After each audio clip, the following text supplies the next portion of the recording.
الہی رونق اسلام کے سامان پیدا کر، دلوں میں مومنوں کے الفت قرآن پیدا کر۔ صدر محترم، آج کی اس محفل اور آج کے اس مبارک اجلاس میں میرا موضوع سخن دنیا کی سب سے پاکیزہ اور مقدس کتاب وہ قرآن پاک ہے۔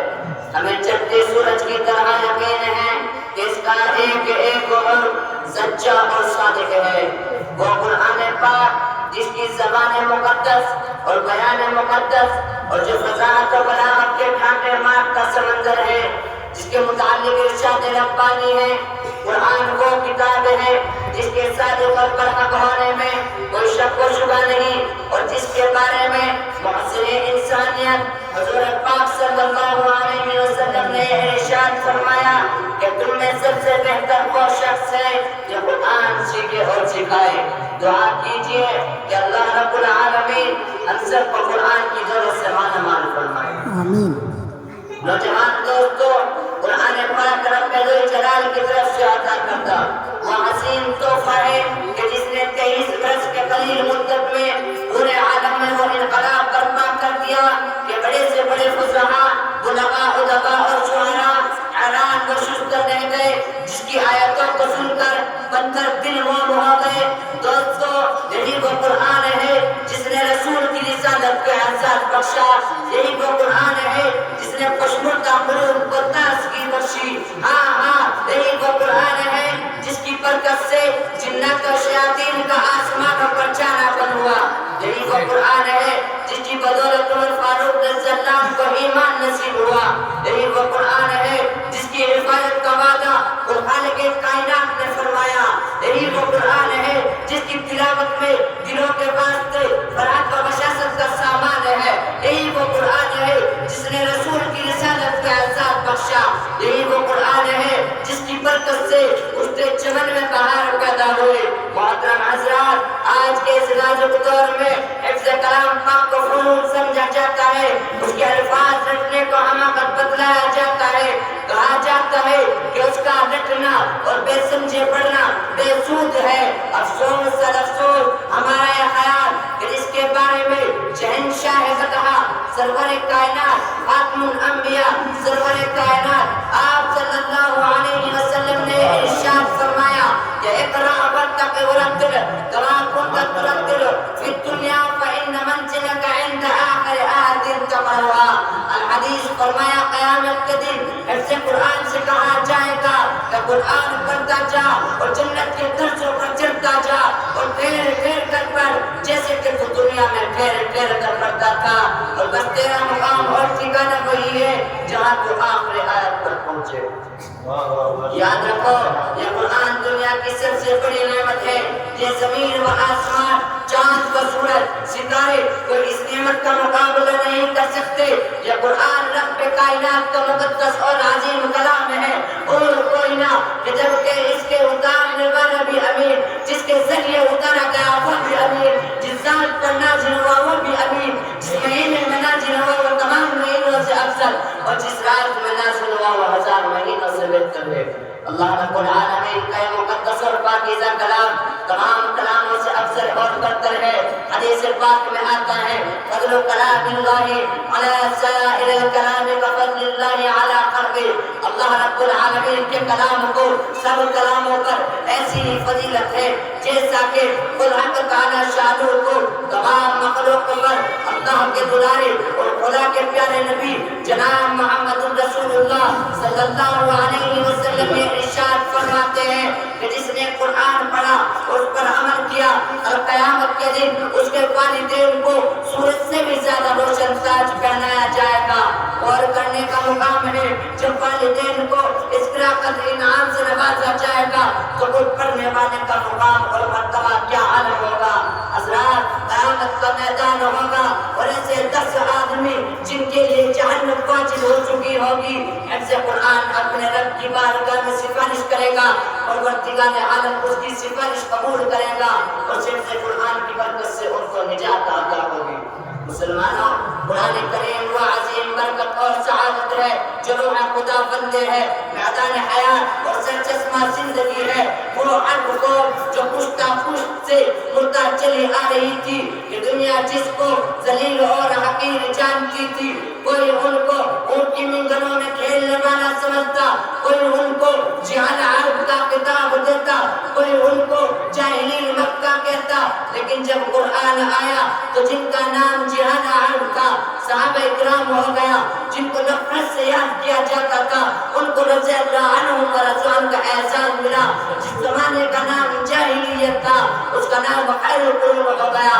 وہ مردہ قوم جو کروٹ نہیں لے سکتی تھی، طاقت و قوت سے ایسے لیس ہو گئی کہ جیسے جس نے کیسر و کسریٰ کا غرور خاک میں ملا دیا اور بڑی بڑی سلطنت اور حکومتوں کا تختہ الٹ دیا۔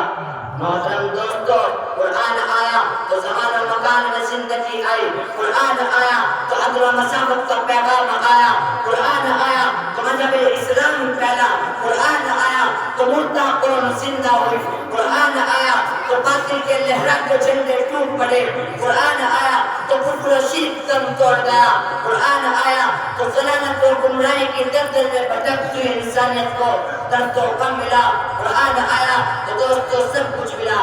مگر افسوس صد افسوس، ہم نے قرآن پاک کے دامن مقدس کو ترک کر دیا، اس کی پاکیزہ تعلیمات کو بھلا دیا۔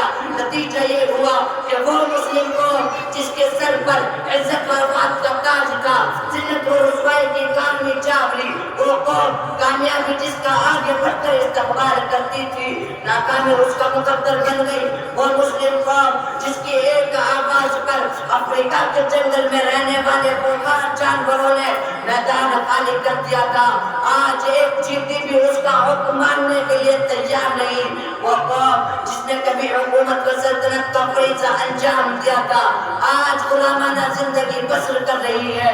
وہ قوم جن کا کبھی تاریخ ناصر تھی، آج ماتم گلا ہے۔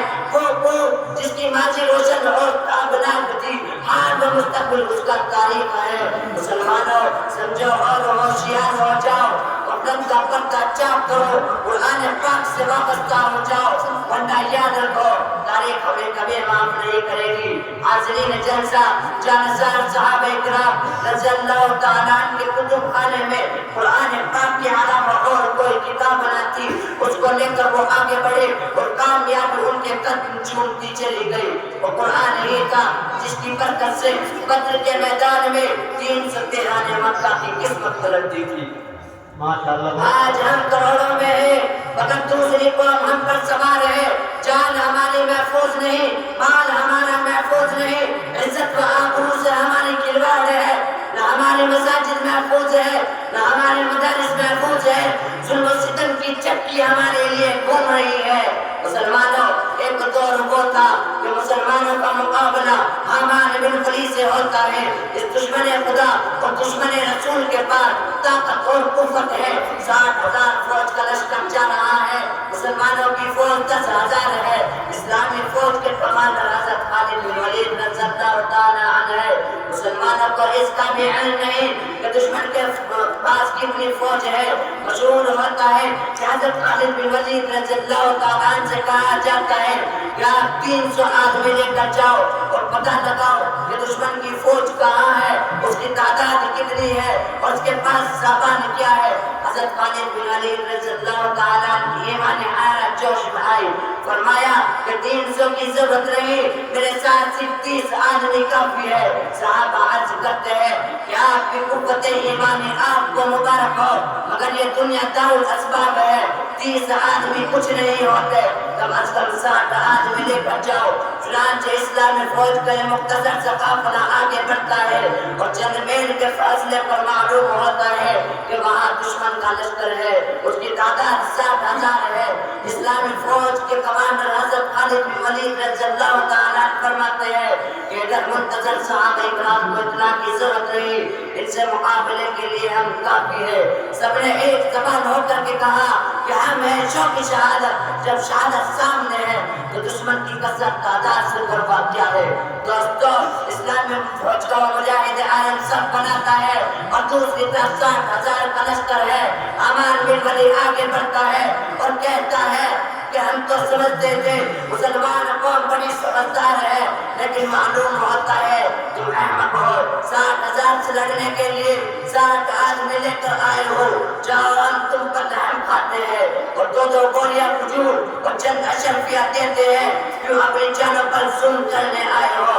یہاں سے چلے جاؤ۔ دوستو جگر پر ہاتھ رکھیے اور سنیے، حضرت خالد بن ولید رضی اللہ تعالیٰ عنہ فرماتے ہیں، طوفان بن کر آیا ہے یا کمانڈر بن کر آیا ہے، جو شرم نہیں آتی اپنی بزدلی کو باز کے پردے میں چھپاتا ہے، تم میں لڑنے کی طاقت اور قوت نہیں۔ اسلامی فوج کے اس للکار کو سن کر حماد بن ولی آگے بڑھتا ہے اور کیا اپنی فوج کو حکم دیتا ہے کہ پکڑ لو ان 60 آدمیوں کو۔ چنانچہ 60,000 کا حملہ ہوتا ہے اور صحابہ اکرام ان میں گھس جاتے ہیں۔ راوی کہتا ہے کہ سوائے تلوار کی چمک اور کھچا کٹ کی کچھ نظر نہ آتی۔ دوستو 2 گھنٹے میں جنگ کا فیصلہ ہو جاتا ہے، تاریخ شاہد ہے، زمین و آسمان گواہ ہے۔ میں آپ سے پوچھنا چاہتا ہوں، وہ کون سی چیز تھی جس نے ایک کو 1000 پر بھاری کر دیا تھا؟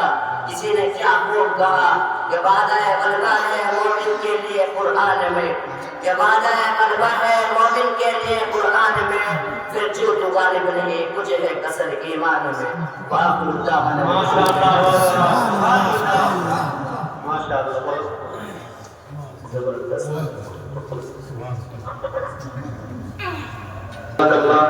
یہ تھے محمد سفیان سلمہ، اور بہت ہی خوب انداز میں آپ حضرات کے سامنے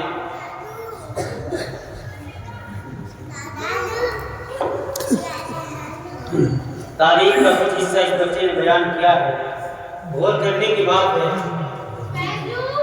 کہ بچے نے کس قدر محنت کی ہے اور کوشش کی ہے کہ